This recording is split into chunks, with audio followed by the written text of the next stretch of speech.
Hello everyone, welcome back to Spar&Brawl. Hope you're having a decent day. So as always, I'm joined by my co-host Sam, and again, as always, there is some infighting among progressives and the left. And AOC had a little bit of a controversial interview, let's say apparently. But anyway, Sam is gonna break it all down for us. So yeah, what's the deal with this controversial interview? I mean, relatively controversial. Yeah, to be honest, I was somewhat surprised as there wasn't as much controversy. What do you say? Come out of it as I expected, to be honest, because usually people really go at AOC. Not that I mean, I'll get into the details of this thing, but usually there is so much hatred for her in certain circles in the left now that I thought it would become a bigger deal. But on March 19th, Democratic Socialists of America's magazine, Democratic Left, published an interview with Alexandria Ocasio-Cortez. It's important to note that although this interview was published in March 19th, it was conducted in 26th of January, so about 2 months before that, So right? strange. I think because they wanted to, I don't know, I I have no mean, idea. so many things can happen 2 months. Yeah, Kind yeah, of, it is yeah. surprising, and it's in a way it couldn't have been timed worse for AOC in some ways. But in the interview, that's the interview was uh, in that interview she talks about how a lot of people are criticizing Biden administration from a privileged position, and they don't consider changes that his administration is causing for the people from ethnic minorities, backgrounds, like the people at border, immigrants without documentation, that type of thing. And uh, this was heavily criticized by the word socialist. I forget their full name, but WSWS, word socialist something. But they're far more on the left compared to other groups. Let's even TYT or something like that. They're to the left of them. Let's forget about Democrats who are basically centrists, right? So they're very hard left. So they were very critical of her. They wrote an article the article was the title of the article is Alexandria Ocasio-Cortez denounces socialist and praises Biden administration, comma Democratic Party, written by Eric London. To be honest, I think in my view, it's a great article. It really goes um, um, through her interview, and So sorry, they now you're referring to the article, to the separate article written about the original interview. Yes, yes. Mhm. In this article, they heavily criticize her from the left. Uh, I mean, as the title obviously points out, they are saying that she denounces the socialist and unjustly defends the Biden administration. And then they give out a very interesting historical overview of the Democratic Socialists of America and Democratic Socialist Organizing Committee, and how like their different positions throughout the ages and what things they have a problem with. Although then, because of their criticism, you had a video made by Bad Faith uh, hosting duo Virgil Texas and Briahna Greyjoy. And in that one, Brianna, to an extent, sort of defends Alexandria Ocasio-Cortez. I mean, it's unfair to say defends her because she does criticize her for being a bit wishy-washy in her criticism of Biden administration. But she argues that considering that she comes from a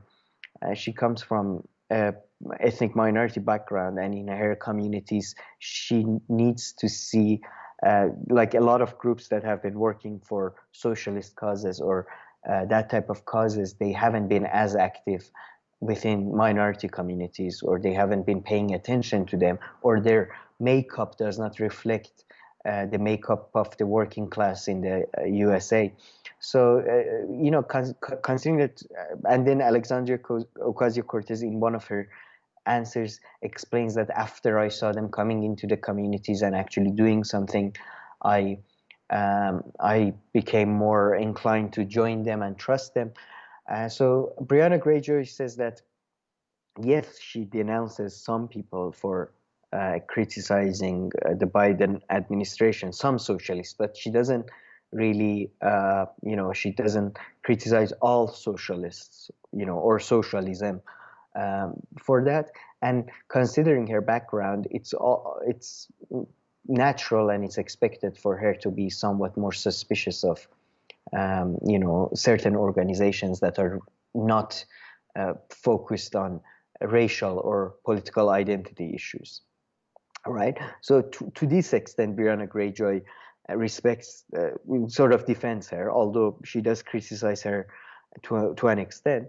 And I think Virgil had a good point in the video that he makes at the end, which says that it seems that Alexandria Ocasio suggests that there are a lot of leftists that are just focused on working class issues and class analysis rather than any racial or ethnic analysis, and they don't focus on that discrimination as much, while in fact most of the people in the progressive circles focus on both issues. So I mean, the people tend to put the focus on different places, but everybody acknowledges that both of these issues are important and paramount, and they're intertwined. But Alexandria Ocasio-Cortez seems to suggest that, except some people, others are focused on basically just poor white people, not poor people or other groups. Then you had the word socialist, WS, I don't know the second part. They came out with another article, which was, again, I think was a largely well written article. This article was, the title was, again, Eric London is the writer, Alexandria Ocasio-Cortez, and in parentheses, bad faith actors. Um, uh, because the podcast is called Bad Faith, and in that one they heavily criticize Bad Faith podcast for criticizing their article and saying that their article had took things out of context or focused on the negative. Because I don't think they said their article took things out of context. They just said that they sort of misunderstood Alexandria Ocasio-Cortez. And to be honest, I think even though I don't agree necessarily with the tone of the article, because it's pretty harsh in tone, I would say. They say that Alexandria Ocasio-Cortez is engaging in she's knowingly is misleading her audience by saying that there is by defending the Democratic Party and saying that there is a path forward to a socialist society or democratic socialist society through the Democratic Party, and it's part of a systematic effort by her that has been repeated many times. In terms of Bad Faith podcast, they say Briahna Greyjoy probably self-decepting, and she's not intentional lying. It's just she's been fooled by Alexandria Ocasio's gaslighting or whatever. And I do think I'm not sure about the Briahna Greyjoy's argument, but I'm pretty much in agreement with Eric London on Alexandria Ocasio-Cortez. And by the way, he points out that how the publication of the interview was so, in terms of timing, was awful for Alexandria Ocasio-Cortez, because Biden administration has recently been like they've been deporting significant number of people on the borders. 15,000 kids, I believe, have been they're started using cages. Recently, Biden tweeted in Spanish, I believe, that I politely ask you to go back, as opposed to Trump, that was basically impolitely was saying fuck off. So it seems that it couldn't, like, the article couldn't have been published, the original article couldn't have published at a worse time for Alexandria Ocasio-Cortez, because she makes the point about the effects of Biden administration on immigrants and undocumented people in America, and then Biden administration turns out to be not very good on that either.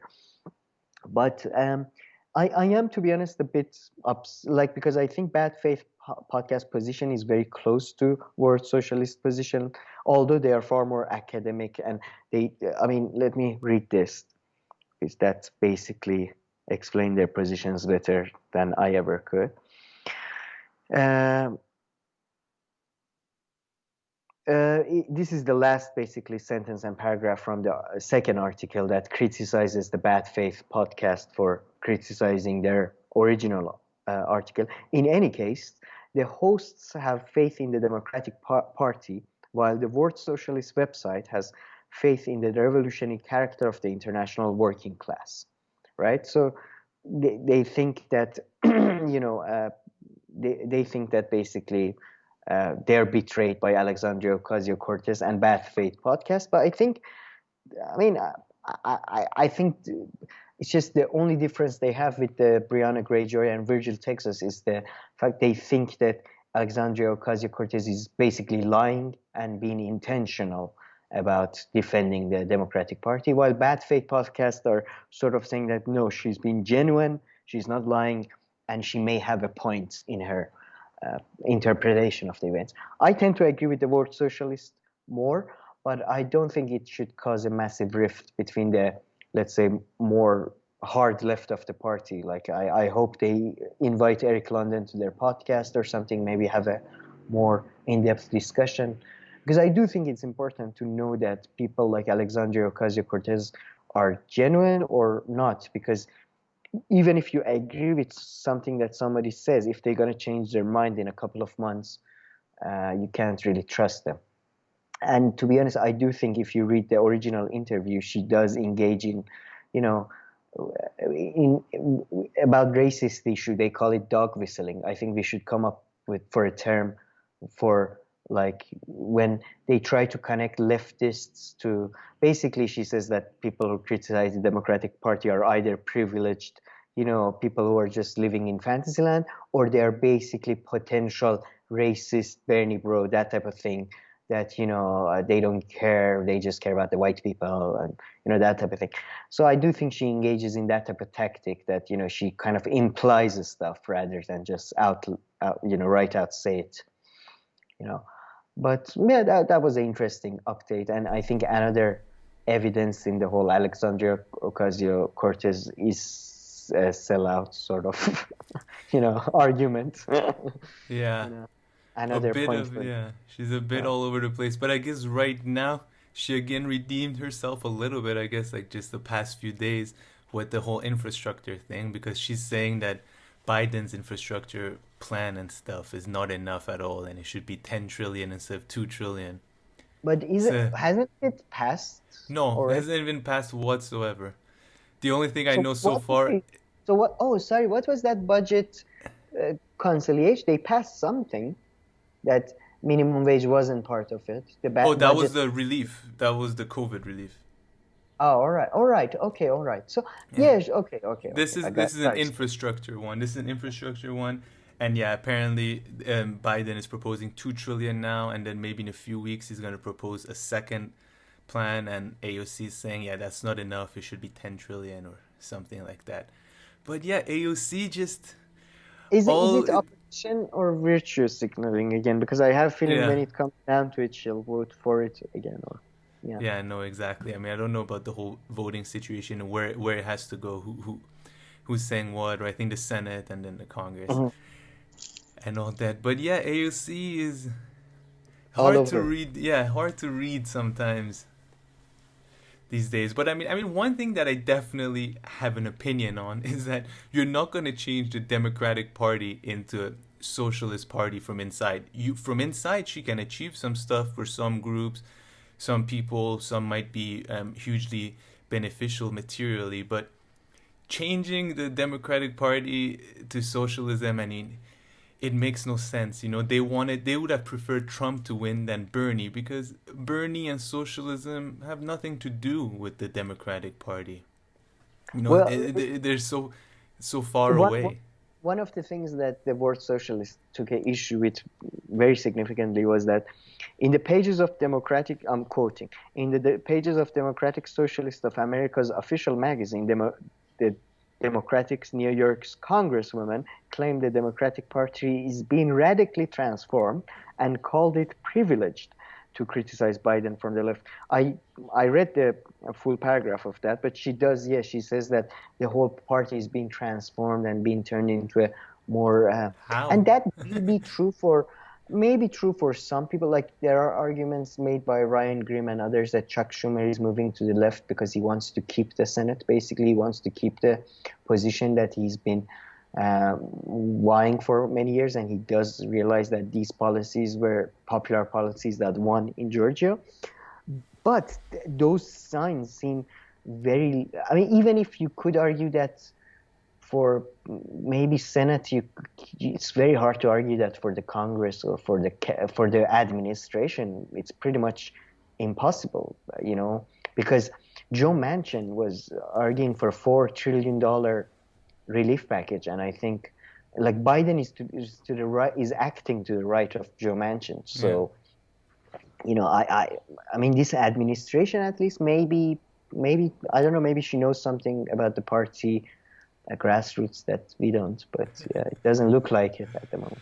Doubt it. I mean, one thing is for sure that the past, since she's been in Congress, now she's taken the tactic and the strategy of changing from within and, not pissing too many people off, too many of her colleagues, quote unquote.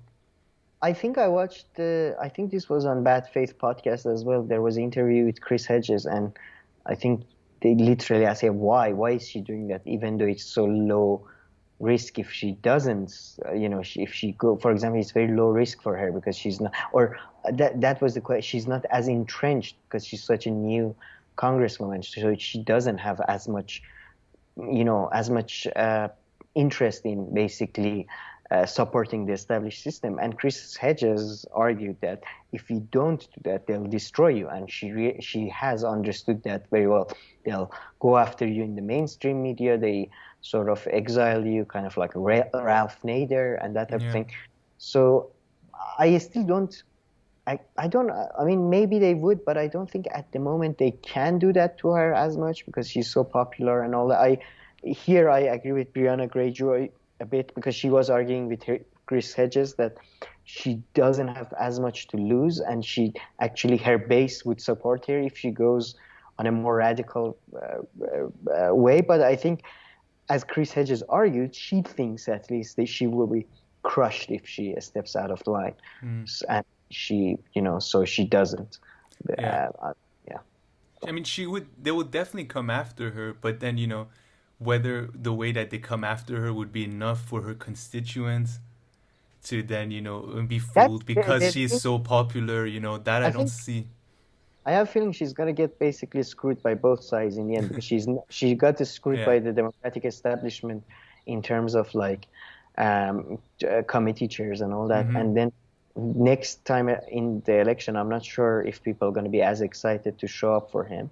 So I mean, her constituents, I don't know. I mean, I don't know if like, some of these arguments even affect her constituents. I mean, I don't know, because I mean, she's probably extremely popular and active, and from a young age and all that. And I mean, she was the underdog that won against the Democratic establishment. So I wouldn't be so sure if as many young people or as many lefty people would show up for his election next time around. For her election, interesting. Maybe the other Democrats will make up for it, but who knows? Yeah, but I mean, for sure, right now she's being, hard to read, and like, the thing is that she's so young into her career. So if it continues like this, by the time she makes a run for like president or something in 10 to 15 years, should be much closer to a centrist. Yeah. No, to be honest, the thing is, she didn't even do it in a smart way. I think she flipped so fast and so hard to the center. Now, I think she overplayed her hand in a way. She should have transitioned more slowly. But then again, maybe she's under so much pressure from the centrists that's impossible. Yeah.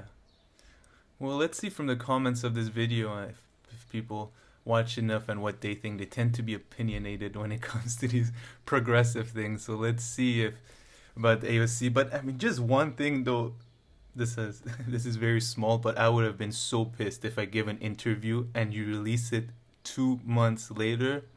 I mean, seriously. And they did release it in a, it wasn't, I think it was written in a article format. So like a lot of her quotes could be taken out of context, and it was a bit of a No, that's absolute I bullshit. can't Two imagine her months. media team is happy about this. Yeah. No, I mean, like if the interview hadn't appeared after a few days, they should have. I don't know if you can do that. I mean, they already have the I would interview, I would but imagine they were informed about the fact that it's not going to be released immediately. I don't know. I mean, I would so imagine. many. Not only do things change, but also like your reference points and examples. And you're talking about something. Wait, what happened again in January? Yeah, Like, what are you that referring was to? yeah. The whole immigration thing was a bad Yeah. call, bad And choice yeah, of word. that's not going in a good way. Oh yeah, and you mentioned the Biden thing. Apparently that's in the language that people speak in Haiti, Creole or Oh, something. I'm not sorry. yeah. Yeah. And he wrote that. Last thing I have to say, it's kind of unrelated. I just recently watched Joe Biden's crime bill speech. Damn, that was scary. There are two basic steps here. One step is you must take back the streets. And you take back the streets by more cops, more prisons, more physical protection for the people. I'll link to it. Oh, the Um, old one. Yeah, yeah, yeah. yeah. It Jesus was Christ says we need to get our streets super. back, and he was just so different. I mean, unrecognizable. It was just not that he's like so lefty and stuff. I mean, it was just a bit Oh, shocking. yeah. He was more alive, let's say that. That's Yeah, it's true. But I think okay. right now he's what, 60%, 50% on. And Yeah. Although I mean, he made a decent comeback, where for a while he didn't make any sense. Then they somehow yeah, put him yeah. back together. Oh, did you see him falling 3 times on the Yeah, steps? shit. But, That was so funny. yeah, yeah. I'm okay, That was I'm okay. okay. That would have been funny if it was Trump. That would have been really funny. He could have like maybe Oh, rolled down the stairs. Trump, he would have been a whole. Man, He's so Biden is heavy. good. When he got elected, do you remember there's this part where he's like running and then like he's running to Oh like yeah. give his speech, but then he's like, oh shit, okay, there's a while to go. And he starts walking. But no, kudos to him. Okay, yeah, this was very interesting. Anything else you want to add, or let's wrap this up? No, let's wrap it up. Okay, well, thank you for watching. Please share your opinions with us, your comments, your thoughts, everything in the comment section, and like and subscribe if you like this video. Thank you, and we'll see you in our next video. Take care.